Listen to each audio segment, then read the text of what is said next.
Alright, so I know what you're thinking after reading the title of the video. You're probably thinking, that's a stupid fucking thing to say.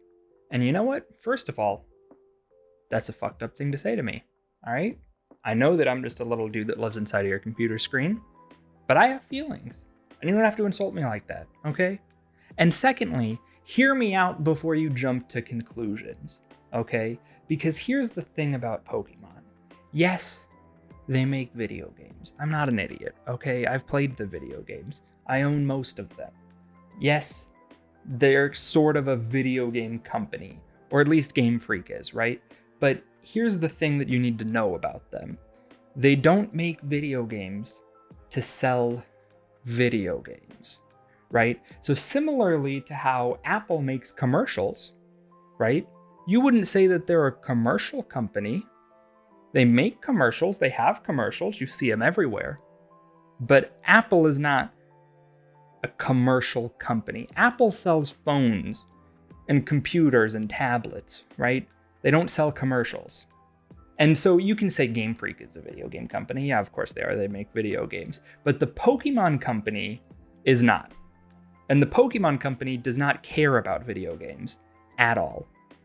What started as a video game franchise back in the 90s that we all know and love, right? That is dead. The idea of making games to sell games that people enjoy, so they will buy more games in the future, that ideology is gone.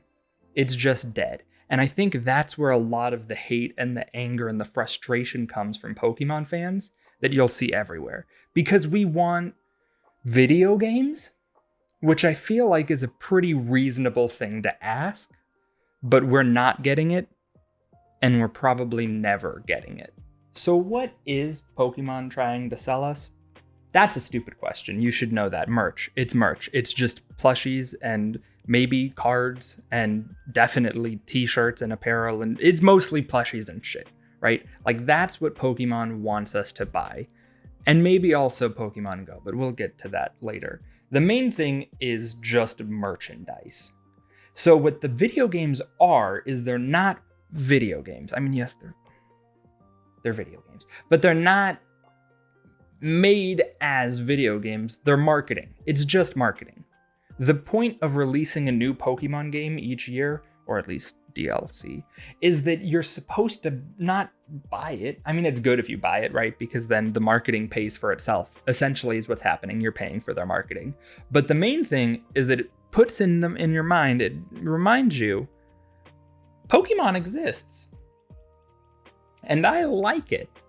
Because here's the thing, I do. You probably do too, or else you wouldn't have clicked on this video. Most people do, because let's face it, Pokemon slaps. And the point of the video games is to just give you that reminder. It's just saying, hey, Pokemon exists, and you like it. It's good, isn't it? Well, no, but it was, right? And that's the key part. A few years ago, I was walking through a mall with this girl I was dating, and we saw one of those Pokemon Center kiosks. I'm sure you've probably seen them, where it just is selling plushies and cards and shit. And we walked by it. This was when Sun and Moon was the most recent game. We'd both played Sun and Moon. Neither of us particularly liked the game. I mean, we both thought it was all right. I don't think I even finished it. I'm not sure that she did either. But we saw a plushie for an Alolan Vulpix, right? And we both looked at it and thought, that's the cutest shit ever. I didn't even have the version of Sun and Moon. I forget. I think it was Sun that had Vulpix. It doesn't matter. I didn't have the one that had Vulpix. It just wasn't in my video game, right? I'd never caught one. I don't think she had either. We just saw it and thought, that's cute. We want it. And so she bought it. She bought merchandise from a video game she doesn't like. And I'm sure I've done that too. You've probably done that too. Because that's what the point of the games are, is just to sell you the merchandise. You see it in a store and you think that's fucking adorable. Because guess what? It is. Sorry. It is super cute. It's great merchandise. Pokemon are adorable.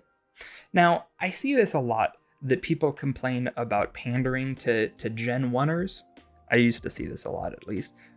But it's a super weird thing to say, because I think it just is misunderstanding the point of all of this.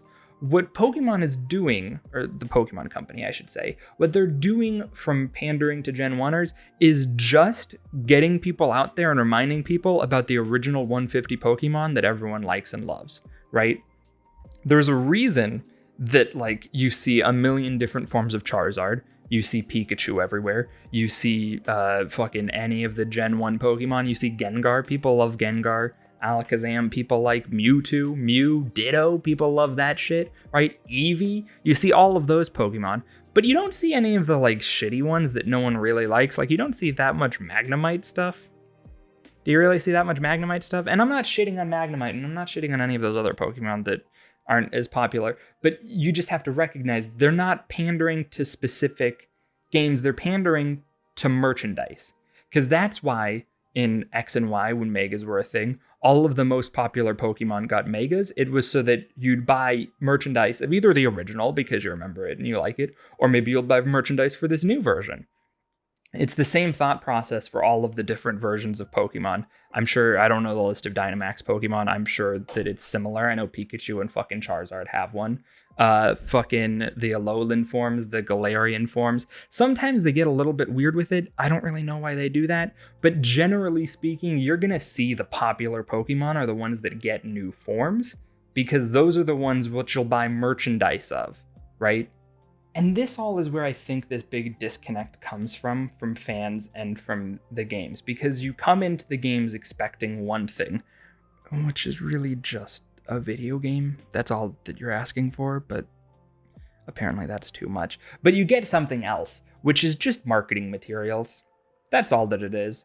It's kind of like, you remember like demo discs at like a Target, you know, there'd be like, you know, a little demo you could play of a game that's marketing. It's that, but instead of marketing a game, it's marketing merchandise for you to buy. And you're going to buy it anyways because nostalgia. And also Pokemon's just kind of cool and you like it, right? That's just kind of how these things work.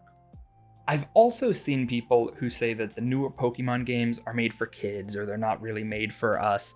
That's just dumb. That honestly, you should be embarrassed. That's a stupid fucking thing to say. No, they're not made for kids. All right. Have you met kids? Okay. Zoomers are fucking crazy. They're not playing Pokemon. All right. They're making memes about fucking crackhead Yoda and fucking Fortnite and like depression shit. I don't get it. Zoomers are fucking wild, man. They're not playing Pokemon. They're not buying Pokemon. Okay, we're buying Pokemon. We're the only ones that are buying Pokemon. Now you might be asking, well, if we're the ones buying Pokemon, why does Pokemon treat us like children? And here's where the conspiracy theory gets in, okay? Because yes, I'm going to go into a big fucking conspiracy theory about this. Because think about it this way, right? The reason Game Freak treats you like a child when you play the games is because then it's going to access that 8-year-old part of your brain, right? That's part that's way back in there, the nostalgia part where you think you're a little child, the stupid caveman part of your brain, the monkey brain. It's activating that part of your brain. It treats you like a child, so you start to feel a little bit like a child, right? It's bringing those imageries back up, and then while it's treating you like a child, you know, like how Leon treats you like a child, it's also shoving a Charizard in your face.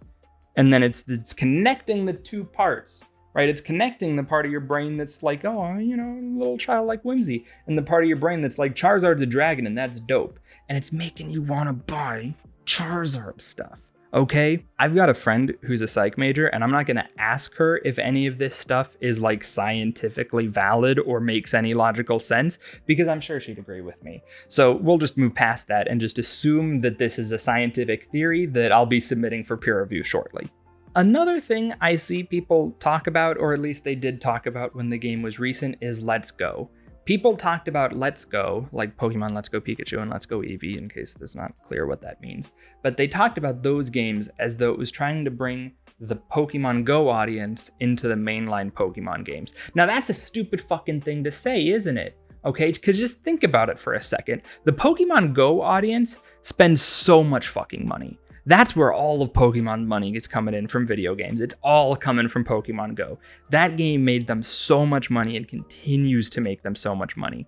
What kind of stupid fucking company would try and take that audience that's given them like $20 a day, you know, just fucking rolling Pokestops and shit, and wants them to buy one $60 game a year? Just think about that. Just think about how idiotic that is. Think of it instead this way. It's trying to get us, the mainline Pokemon fans, the ones that want a mainline Pokemon game, it's trying to get us into Pokemon Go through the Pokemon Go integration. Because see, it's showing the mechanics in our face. It's showing us, hey, look, Pokemon Go isn't so bad. You're still catching Pokemon. There's still like battles and stuff, it's similar. Here's the circular mechanic. That's not so bad. That's kind of a fun interactive way to catch Pokemon, isn't it? And I'm sitting there like, yeah, I'd prefer it on a touch screen. I don't like the Joy-Con throwing motion. If it was on a touch screen, I'd like it. They're going, well, no, dude. We got that. If you want that, we got that. We got that for you.